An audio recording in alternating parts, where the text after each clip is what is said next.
All right. It is time. Hope the mic is on. Um, Before I navigate away from the intro screen, this is this is a pretty good shot of Lisbon from the port. Um, Lisbon's kind of built on a hill, um, a bit of a rocky coastline area, and it's really pretty, but it's also hilly and a bit to walk around in. Like our calves we were very aware of them by the end of our day in Lisbon. So, hello, hi, and yes, matricula. I promised cocks, actual factual poultry cocks. Hi, cacophony! Yay! Thank you for joining me. Um, so yes, today we are going to Portugal. We are going. Thank you, matricula.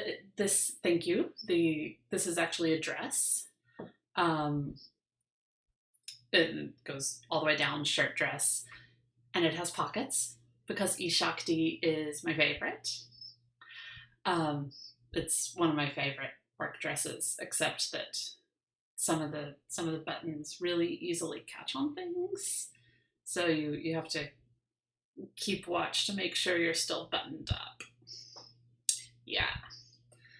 Um, but it's super breezy and beautiful for summer. Um, ooh, fashion corner, matricula. I've never heard of that, but I shall clearly have to check it out. Um, but yeah, so this is right. Which way are things? Yes, this is another shot of Lisbon from the sea, kind of an up close. The um, the domed building there. Oh, I am Fashion Corner, matricula. I see. Thank you. Anyway, so the domed building here. Um, Lisbon doesn't have a lot of skyscrapers or very high buildings, which I like. I like that about it. That way you can see all the pretty terracotta roofs, and it looks very homey, and it looks very much like a place people live rather than a place that houses businesses. I like that. Um, so this is one of the more significant buildings in the from the sea view of the city. And it used to be a church, but it is now the National Pantheon, which has nothing to do with gods, apparently. Although a pantheon should have to do with gods, but it's a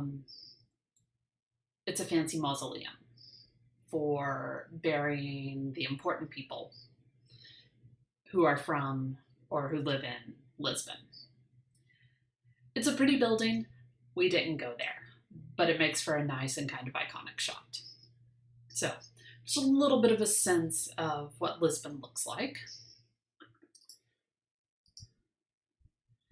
So, in Lisbon, we we took a tour, which meant that we got to see a lot of the iconic bits of Lisbon, but we didn't really have nearly as much time as I would have liked at places. So here is the Jeronimos, or Jeronimos, I'm not sure how it would be pronounced in Portuguese, but the Jeronimos Monastery. And we didn't get to go inside because we had like 20 minutes here for a photo stop, and that was not long enough. My spouse offered, well, we can go inside the church really briefly if you want to. I'm like, no, that's just a tease. Like, 3 to 5 minutes in a church, that's just a tease. It's not enough. So we walked around the outside. We took pictures. I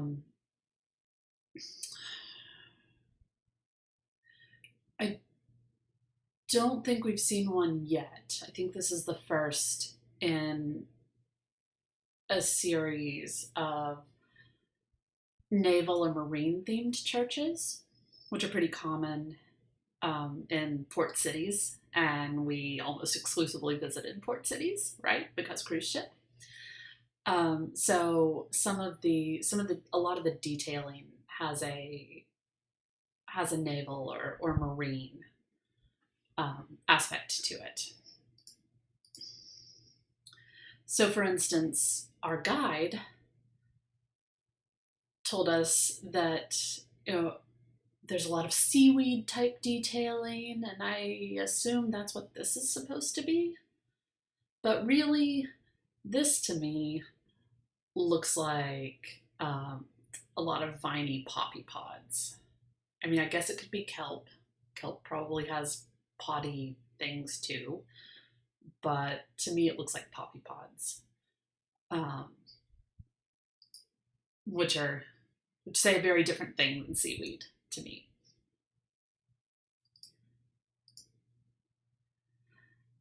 And one of the things I'm always interested in, and we'll see this more in next week's stream as well, one of the things I'm always interested in is the kinds of really inappropriate details that you find in church architecture.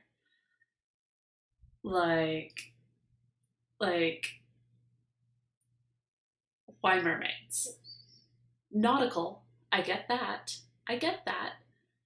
But why mermaids in a church? Not that I'm objecting. I'm very happy that the bare-breasted winged mermaids are here. But I'm always fascinated to see what crops up in church architecture that just doesn't seem terribly orthodox or appropriate. And right, Matricula? Sexy church. It's a sexy church with bare-breasted mer ladies just swimming around. And I love it. I love seeing the inconsistencies. It feels a little bit like looking at the marginalia in a medieval manuscript, where you'll be having something very, very serious on the page and people blowing butt horns in the margins. So Masons have a sense of humor too. And then, so lions are not altogether inappropriate for a church, right? Lions have biblical connotations, and almost any animal can be appropriate for a church or biblical setting.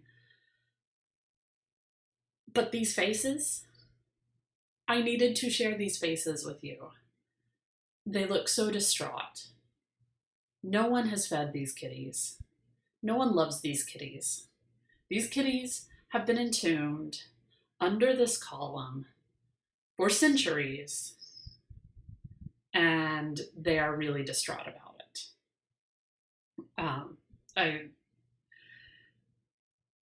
I get that faces are difficult, and not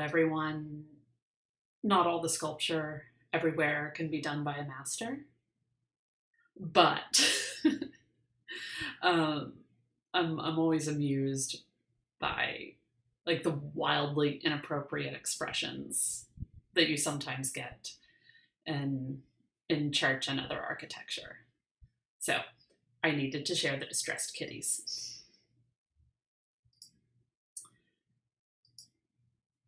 And then one of the things that we did in Lisbon, one of my goals for this trip, when I travel, I mean, obviously, I go to churches. I go to a lot of churches because it's a good way to both feed my medievalist self and my folklore self and my comparative religious interests. There's a lot of good art there. On this trip, I really had aspirations of trying to go to other places of worship as well. And the Lisbon Mosque, like on TripAdvisor, it sounded like it was an accessible place, like the folks there were happy to have visitors, and really beautiful. And so I got really excited and made spouse get metro tickets, and we took the metro up to the mosque after the formal tour.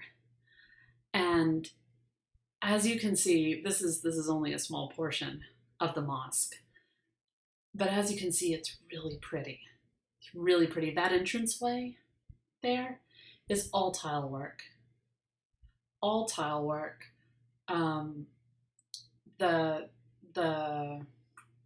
The inner border, not the plain colored border, but the inner border is calligraphy, because so much of Islamic art is non-representational, that there's a lot of calligraphy, a lot of geometric designs, anything that can be pretty without imitating life. And it was so nice. But I was really hoping that there would be very clear, like, instructions or welcome literature for visitors, and there wasn't. And I didn't have a headscarf, and I didn't know what was appropriate or what wasn't. And I got struck by I don't want to be rude and invasive and appropriative, so I didn't find it in me to ask the folks who were working just inside, working to repair something just inside the entrance here. I did not find it in me to ask them, hey, am I okay to come in? So we just saw the outside. But even so, you can see the dome here and the minaret, and it was just really pretty. We also got just a glimpse inside through the open doors, and it opened onto a really pretty, really green courtyard, and it looked like it would have been just gorgeous in there. Oh, Click, thank you for the host. Thank you for hosting me. So we got the outside, but not the inside. But still, it was nice to add a little bit of diversity, a little bit outside my usual comfort zone. So, moving on to actual stories. Give me just a sec. Nope.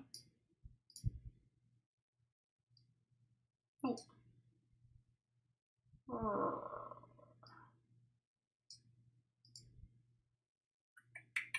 Sorry, I swear I was able to resize this easily. There we go. So just for a minute here. So here we are in Lisbon Cathedral. And honestly, Lisbon Cathedral was one of the less interesting churches. I don't have a lot of pictures from it, although pictures were permitted, clearly. There just wasn't a huge amount going on there. But there were these very pretty stained glass windows of the two patron saints of Lisbon. And on the left, the guy with the green plume is St. Vincent, and the guy on the right is St. Anthony or St. Antonio. And these are the patron saint dudes of Venice. Not Venice. Pardon me. Lisbon. We did not go to Venice. But these are the patron saints of Venice. And St. Anthony, he's kind of appended St. Anthony of Padua, but that's just where he ended up. He was raised in Lisbon. And more on St. Anthony.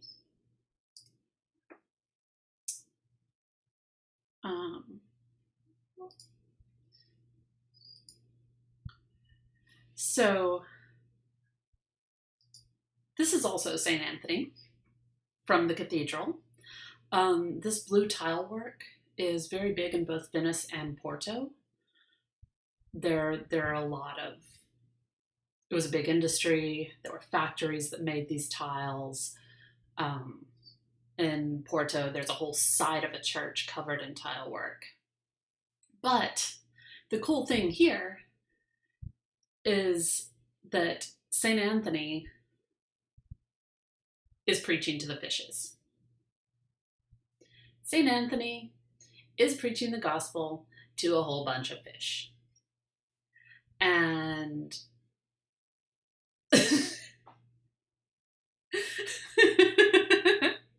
oh, Matricula.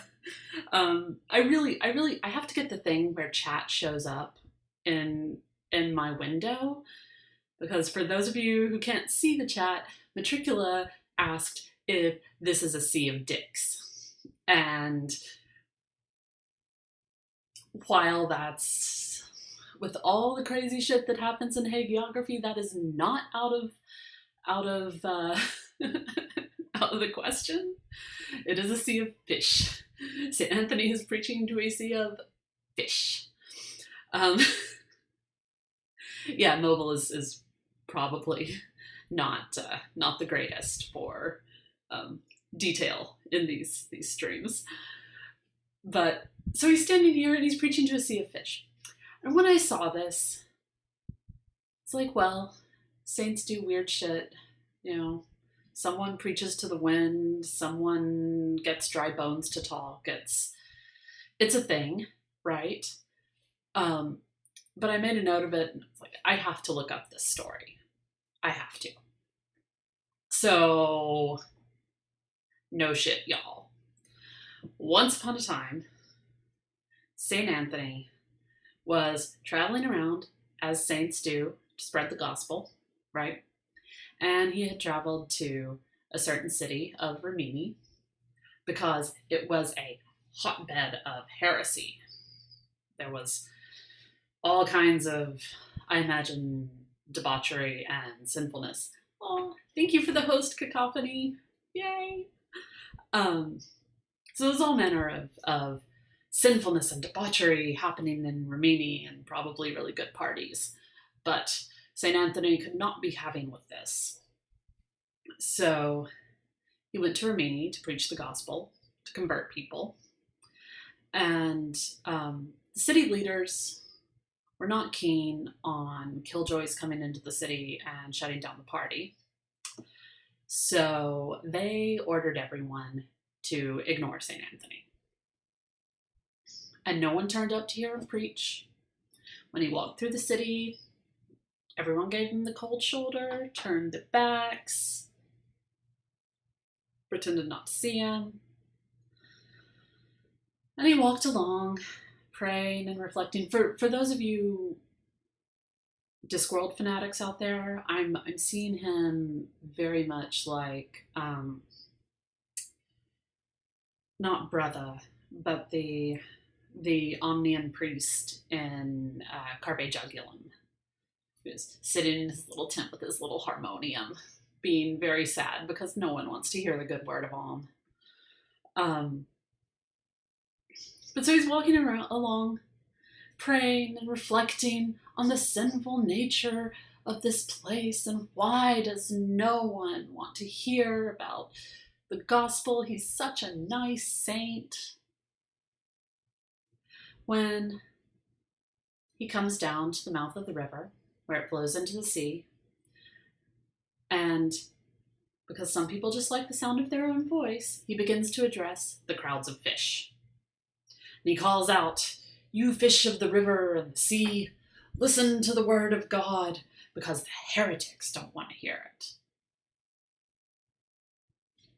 this is a dude, right, who will talk to anyone just to hear the sound of his voice and is put off because people don't want to listen to him.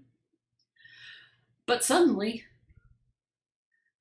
there were all these fish poking out of the water, listening attentively, as if they, oh my goodness, cacophony. Someone wrote a song about this. This is amazing. I have to hear this. I'm putting this on my list to look up afterward. And contralto love. Not everything is about the sopranos. Not everything. So the fish are poking their heads out of the water and listening to St. Anthony.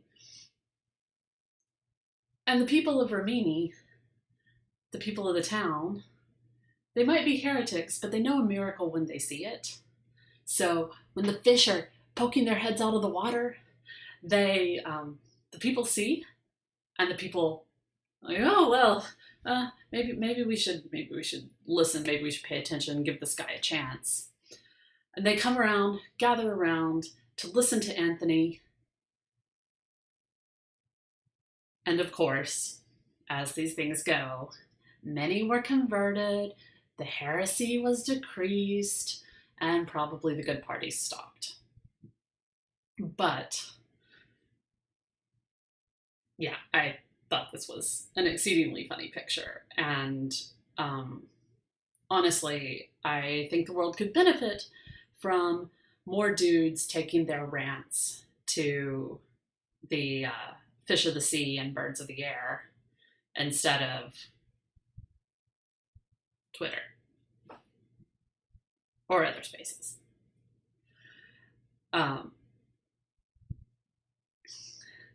Well, no worries, cacophony. Baritones are wonderful too. And that makes sense, what with it being a dude preaching. Although I would support a lady singing about it. Absolutely. So this is really all I have from Lisbon. It's a beautiful city and a beautiful place to walk around. But hey, Crafty, hi Crafty Kaiju.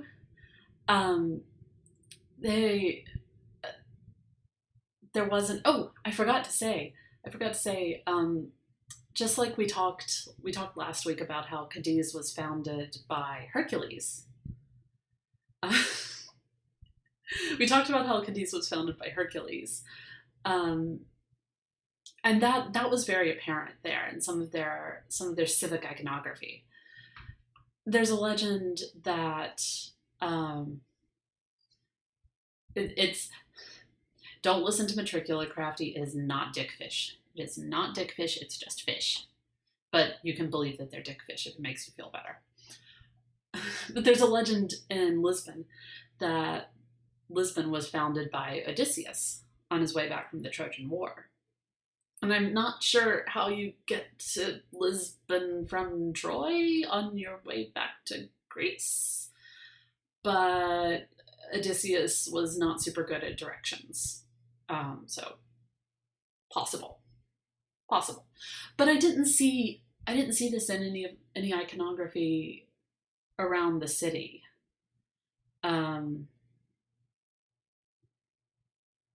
Like I did with Hercules in Cadiz. There wasn't any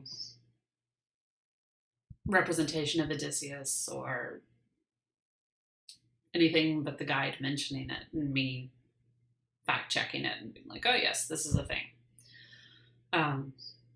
So it's interesting to see how that was very much a part of Cadiz's identity and much less so in Lisbon.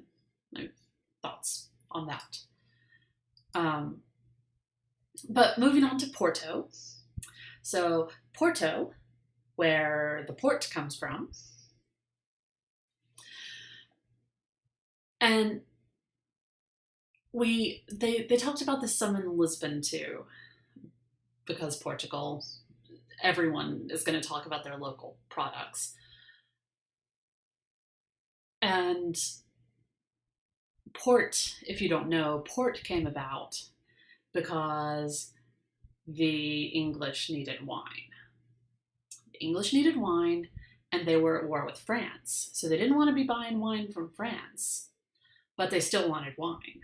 Because, have you had English beer?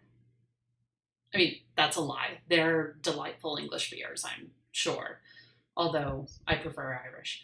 But they wanted their wine, and they couldn't get it from France. So they talked to the folks in Porto about getting wine. And folks in Porto said, yes, of course. And they shipped them a load of wine, and by the time it got there, it was spoiled. So the folks in Porto, like, let's just add some brandy to the wine to preserve it. And the second shipment came in, and the English were like, yes, more of this, please and thank you.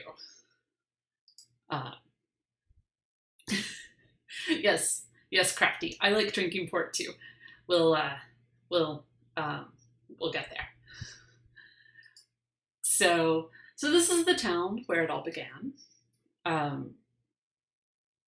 One thing I don't know if you remember, but Cadiz, the buildings in Cadiz were very bright. There was a lot of pastels, a lot of very bright, clean feeling buildings, and in both Cadiz and Lisbon.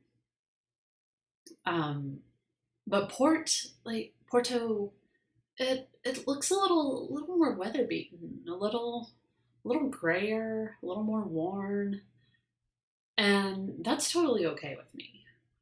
Did not hurt the city's charm for me, but it was an interesting contrast, and I'm not sure why that is. So, in the churches in Porto were much more interesting than the churches in Lisbon. And this, the Iberian Catholicism thing that we've been talking about, that pulls no punches and is really, really pretty graphic and gory.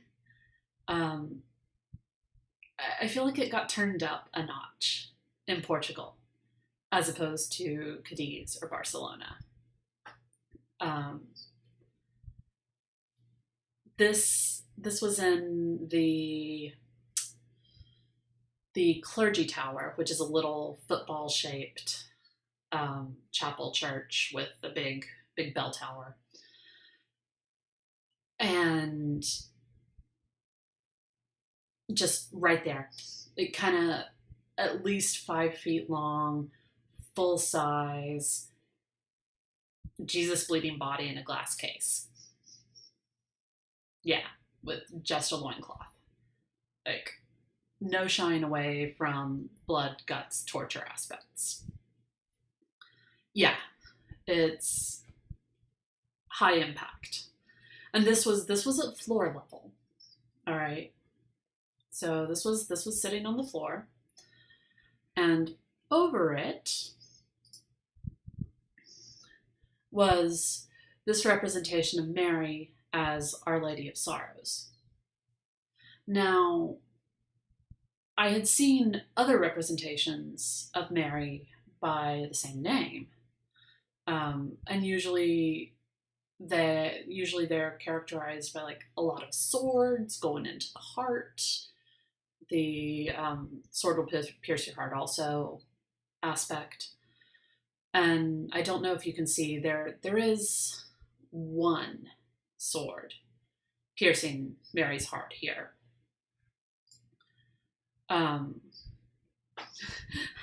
Alexandra V, yeah, oi, it's a lot. Also, welcome, hi. So there is one sword, but only one.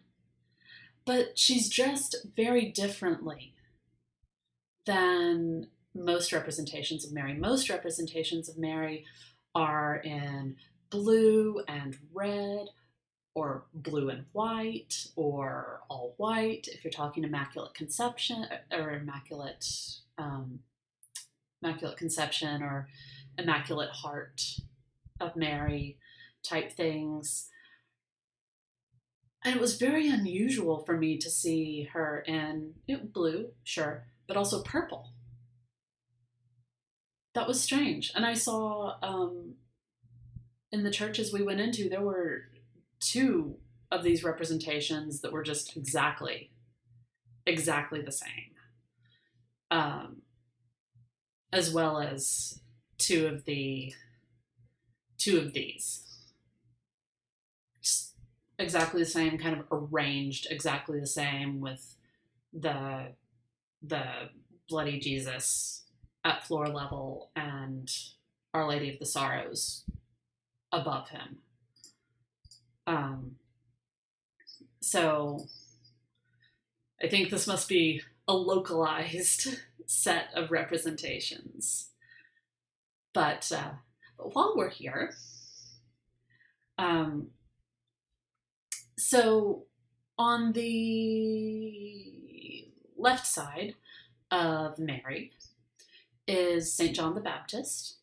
You can tell, if you can see clearly enough, because he's wearing furry animal skins. And I particularly enjoy him in this representation because he's pointing downward at Jesus. So, the whole he comes to prepare the way with fiery sermons and dunking people in water. But right here, he's like, "Hey, him! Look at him!" Pointing out the bloody body of Jesus on the ground there.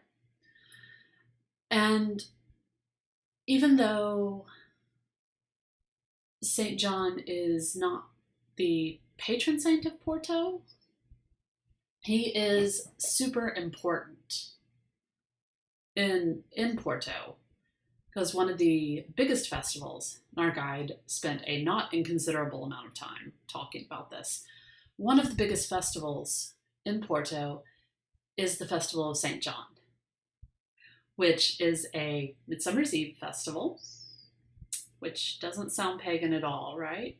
No, not at all. And if you are in the city, if you are in Porto for St. John's Eve, you either need earplugs or to plan not to sleep, because the streets are filled with drunken revelers. And speaking of, one moment. So the streets are filled with drunken revelers. Just the city's packed. And everyone, apparently it's also a big time for sardines. Those are a big deal in Porto. So the smell of sardines, the smell of booze, the reveling in the streets, and the noises added to, because it's tradition to blow little horns and to smack each other, originally with garlic flowers, which I'm not sure why or how that works. I didn't find any particular explanation for that, but interesting. Or, in modern times, little plastic hammers. So I feel like this festival is a combination of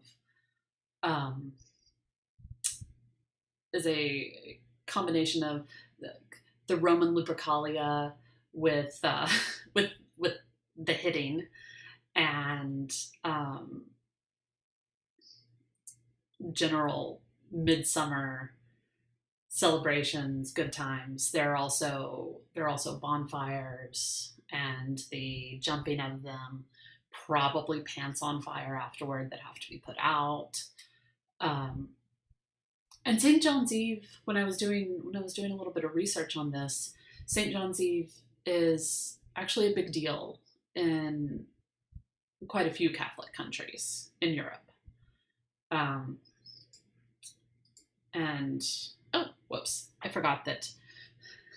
So this was a picture of the altar area in one of the other churches we went to that I thought looked like a wedding cake, golden wedding cake. It was pretty impressive. Gives a feeling for the over the top Baroque feeling of a lot of the churches we were in Porto. But here, this is a more modern statue of St. John, but it is St. John the Baptist, but it is right down by the water's edge, a building right near the Ribera district, which is the old kind of quaint touristy part of the city. Yeah, yes, matricula. That is St. John in his hair shirt with his staff. Maybe it has a knob on the end. But yeah, his festival is celebrated all across Catholic Europe, and I was not aware before I went and looked this up that there was such a universal institution of Catholic Midsummer Festival. It makes sense. The Catholic Church does a good job of saying, oh, you like to celebrate something at this time. Let's paste something appropriate over it. But I hadn't realized they'd done it for Midsummer. So, and John is a fiery character. Makes sense that you'd put him right at the heat of the summer. Kind of pointing the way on in toward Advent. So that was really cool. That was a cool thing to learn.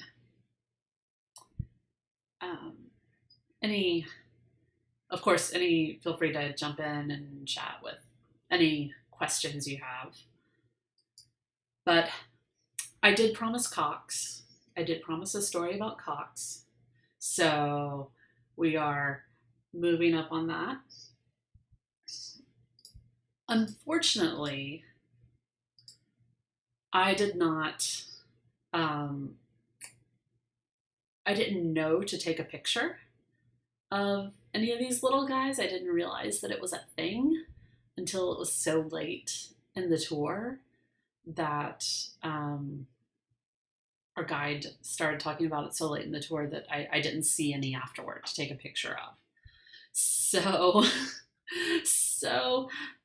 this is one of the most iconic symbols of Porto, the Black Rooster. Technically, it is called the Black Rooster of Barcelos. Oh, Automod was holding Crafty's comment there. But you're correct, Crafty. It is a very fine cock. It's very decorative. I'm not sure that it's very functional, but it's very pretty, and that counts for something. So, the reason... Sorry, Matricula, I need to make you a mod at some point. I just keep forgetting. How do I do that? Is that simple to do right now? Just let me know, and if it is, I will. So, the deal with the rooster, the deal with the cock. Okay, one sec.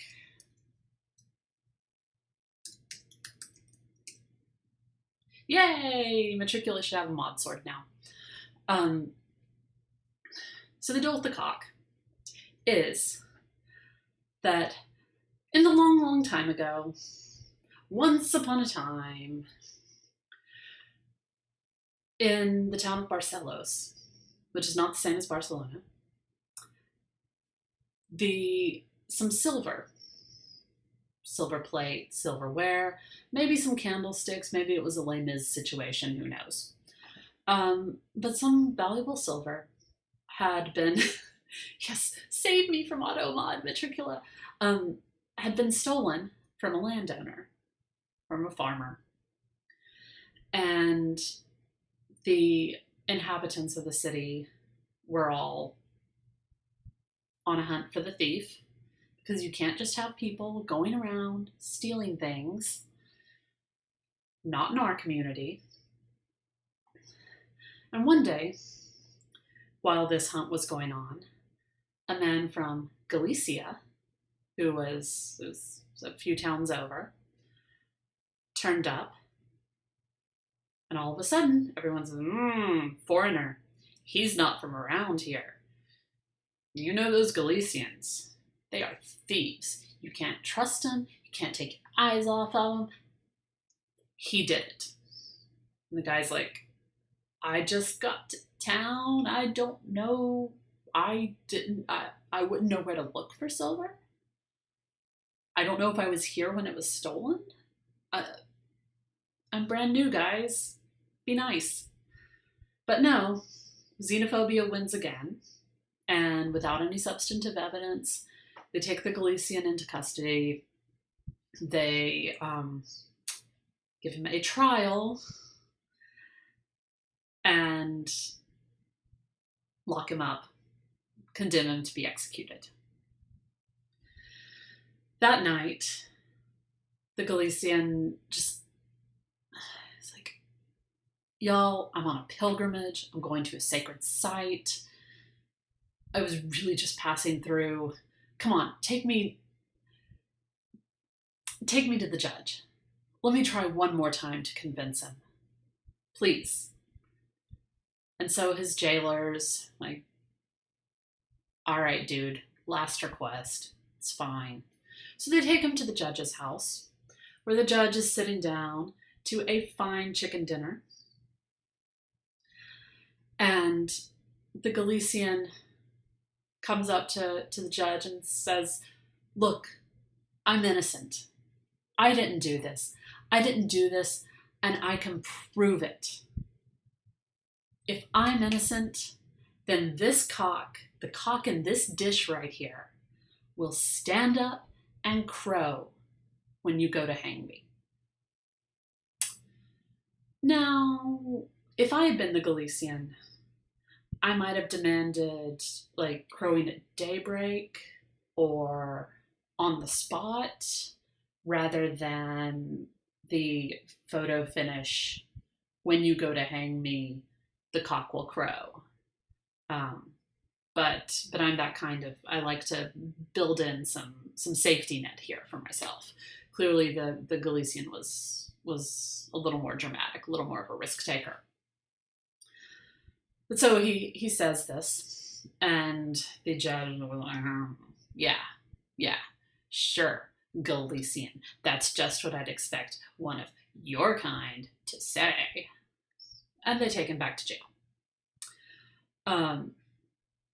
The next morning, they get the Galician, take him to the gallows, take him to be hung, and just as they're getting ready to drop the rope, the cock stands up and crows.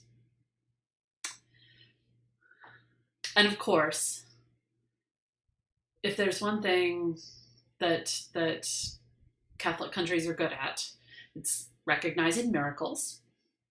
So they recognize the Galician's innocence and let him go. And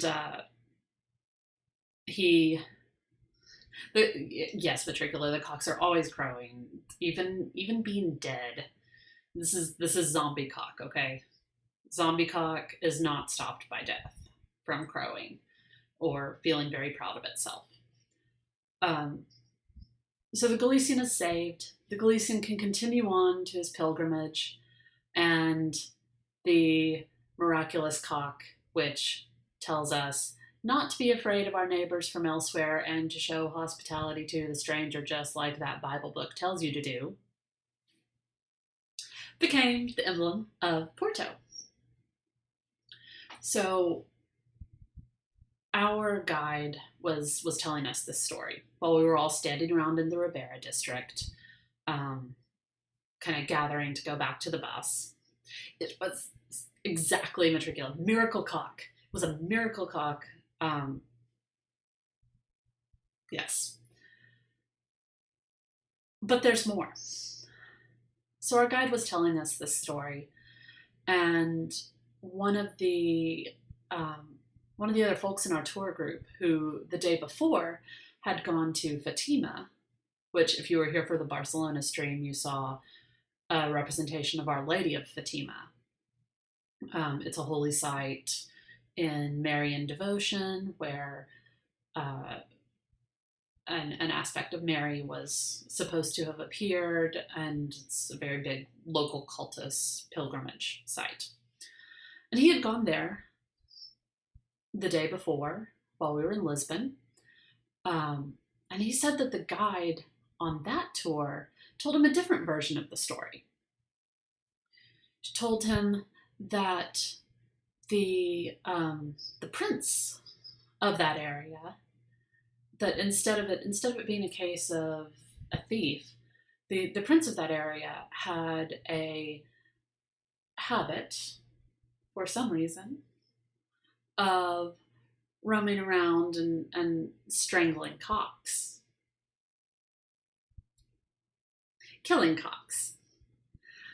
And one day, a friend of his said, "Hey, dude, how about, how about instead of killing these cocks, you decorate them instead, with flowers and jewelry, and wouldn't that be so much nicer?" And ever after, keep on screaming, Matricula. It's great. It's great. I wish I had figured out having the chat up here so that everyone else could see your screams as well. But so the other person on our tour says, that was the version they told. And our guide's like, okay, so first off, in that version, first off, my version is the real version.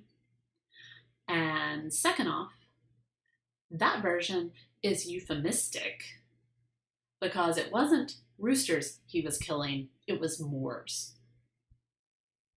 So Moors being the Muslim folk who had taken over quite a lot of Spain for a goodly period of time.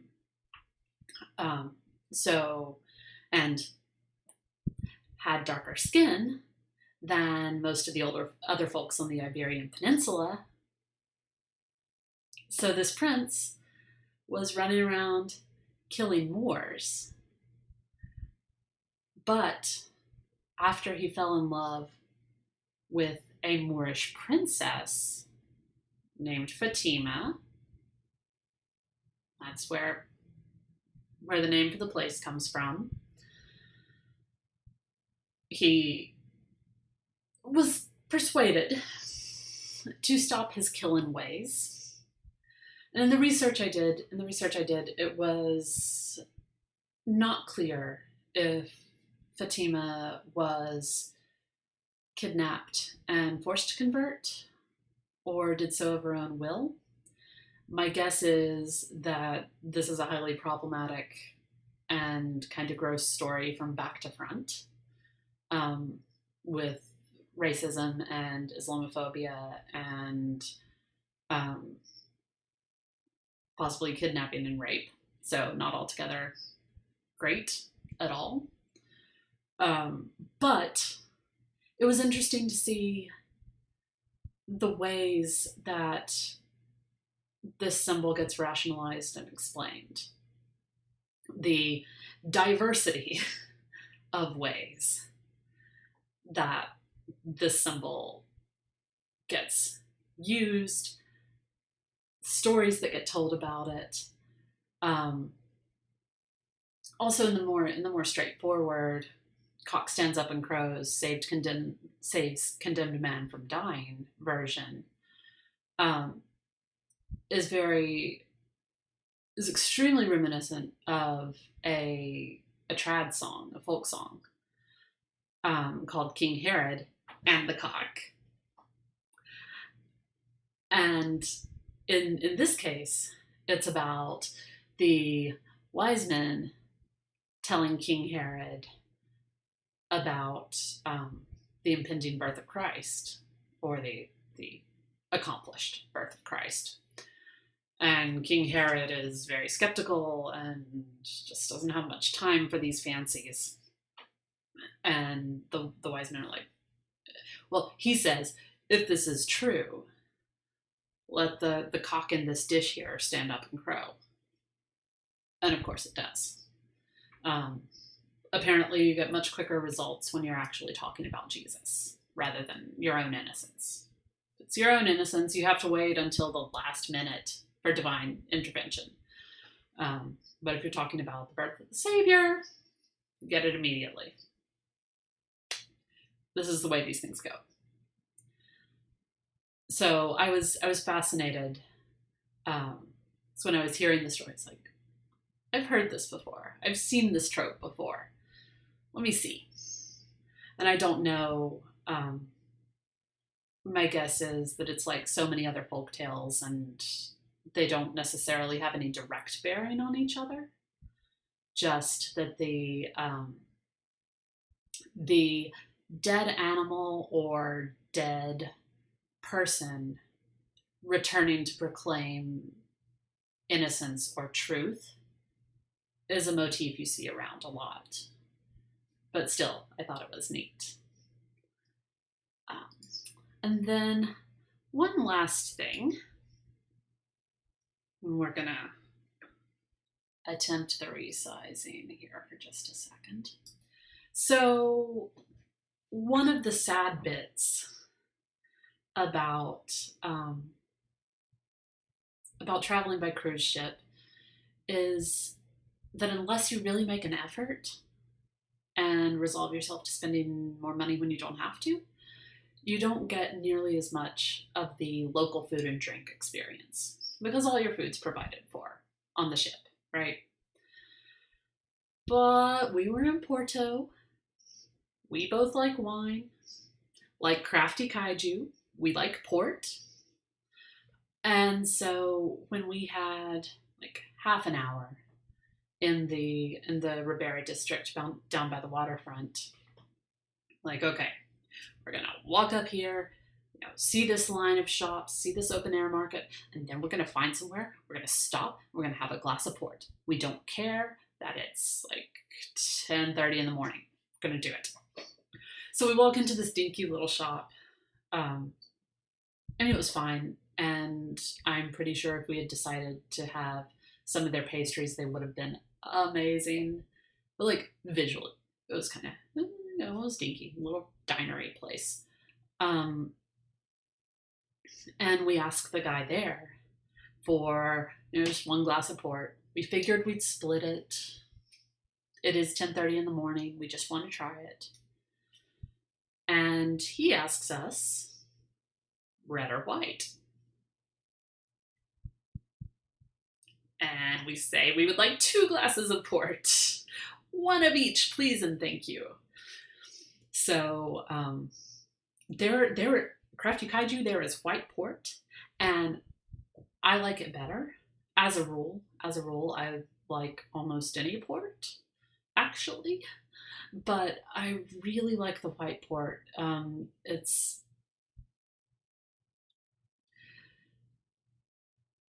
some of the rich sweetness of ice vine without, but it's not as cloying because it's fortified. I don't know. I really love it. It's hard to describe, but I really love it.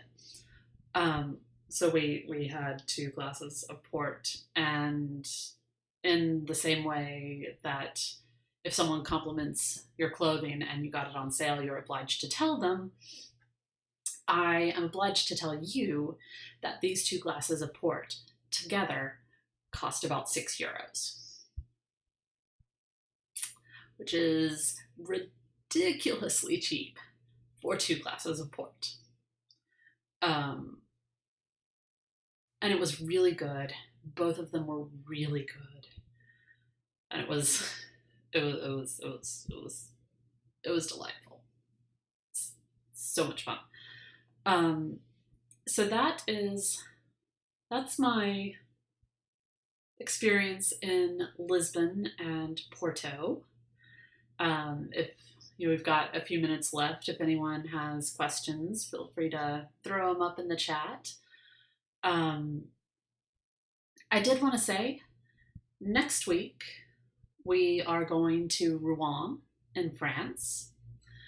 But what you mean in the stream? The stream is going to Rouen.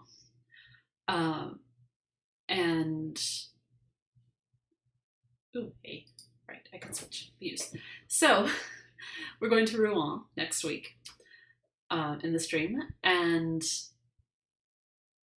I kind of wish that I had been a little more on the ball and that this week was Rouen, because today, May 30th, was Joan of Arc's death day. And next week is going to be a lot about Joan of Arc. Y'all, you better get ready, because we are going to talk about Joan of Arc as a saint, as a component of national identity, as a queer patron, and also about more super weird critters that appear in church architecture, because the Rouen Cathedral had a lot of those. So we'll see you next week for Fiery Saints. And thank you, Crafty. Thank you, Cacophony. Thank you, Click. Thank you to everyone who hosted and who tuned in. I have so much fun doing these things for y'all and for myself, because I like to talk. Yeah. So I will hopefully see you next week, and thank you for being here. And right, is there anyone on we can go raid? Mini raid. Let's see.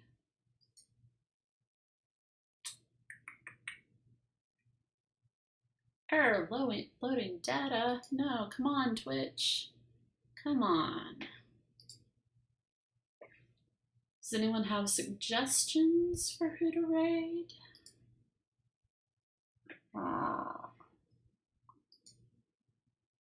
Twitch is misbehaving for me.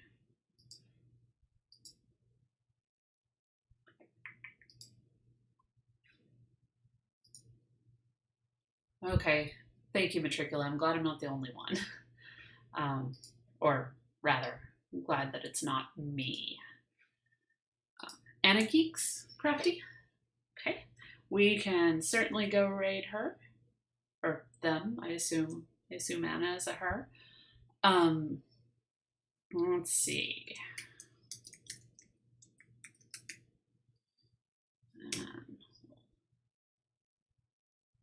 I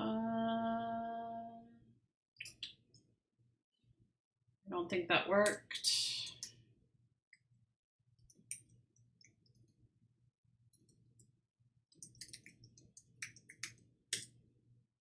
Oh, I already have a raid in progress. You're not showing it. Maybe we're raiding, maybe we're not. I'm really not sure. It's not showing me. It's not showing me a progress bar thing. But we are now hosting. It says we're now hosting. So I'm going to sign off. Thank you all for being here. And I will actually, right. There we go. And I will see you later.